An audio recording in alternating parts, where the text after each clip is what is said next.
Այսօր Հայաստանում գործող խորհրդարանական համակարգում ամբողջ իշխանությունը կենտրոնացած է մեկ անձի ձեռքում, իսկ խորհրդարանական մեծամասնությունը վերածվել է գործադիրի կցորդի։ 44-օրյա պատերազմը ցույց տվեց, որ ճգնաժամային իրավիճակներում այս համակարգը արդյունավետ չի գործում։ Հայ ազգային կոնգրեսն առաջարկում է վերադառնալ կիսանախագահական համակարգին, իշխանության ճյուղերի հավասարակշռությամբ, փոխադարձ վերահսկողությամբ եւ պաշտոնյաների միջև հստակ բաշխված պատասխանատվությամբ։ Բացի խորհրդարանից, ժողովուրդը պետք է ընտրի նաեւ պետության նախագահին։ Մեզ պետք է պետություն, որտեղ ոչ մի պաշտոնյա չունի բացարձակ իշխանություն, իսկ համակարգը գործում է կայուն եւ պատասխանատու ձևով։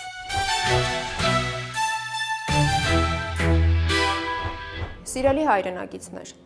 ցանկանում եմ պարզ եւ առարկայական անդրադարձ կատարել մի հիմնախնդրի, որից ուղղակիորեն կախված են մեր երկրի անվտանգությունն ու կայունությունը։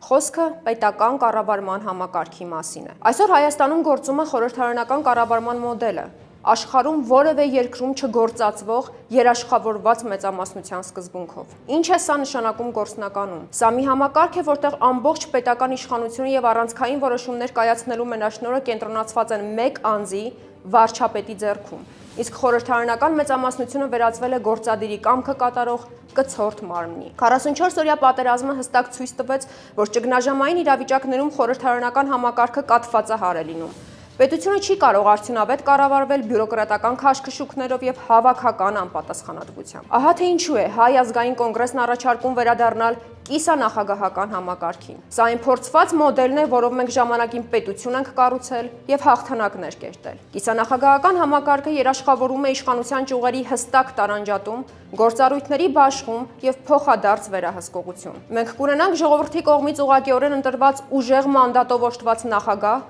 ով կկրի անձնական պատասխանատվություն բանակի, ազգային անվտանգության եւ արտաքին քաղաքականության համար։ Վարչապետն ու կառավարությունը կզբաղվեն բացառապես տնտեսությամբ, աշխատատեղերի ստեղծմամբ, սոցիալական խնդիրներով։ Նախագահն ու վարչապետը փոխադարձաբար կզսպեն եւ կհավասարակշռեն միմյանց։ Ոչ մի պաշտոնյա այլևս չի ունենալու բացարձակ միահեծան իշխանություն։ Եթե կառավարությունը ձախողվի, նախագահը կփոխի այն առանց պետությունը քաղաքական քաոսի եւ ներքին ցնցումների ենթարկելու։ Մեզ պետք է ինստիտուցիոնալ կարգ ու կանոն եւ կայունություն։ Մեզ պետք է համակարգ, որտեղ յուրաքանչյուր պաշտոնյա հստակ պատասխանատու է իր լիազորությունների համար, իսկ օրենքն ու դատական համակարգը անկախ են օրվա քաղաքական իշխանությունից։ Սիրելի հայրենակիցներ, հունիսի 7-ին գնացեք ընտրատեղամաս եւ ընտրեք համար 10 քվյաթերթիկը քվեարկելով Հայ ազգային կոնգրեսի օգտին։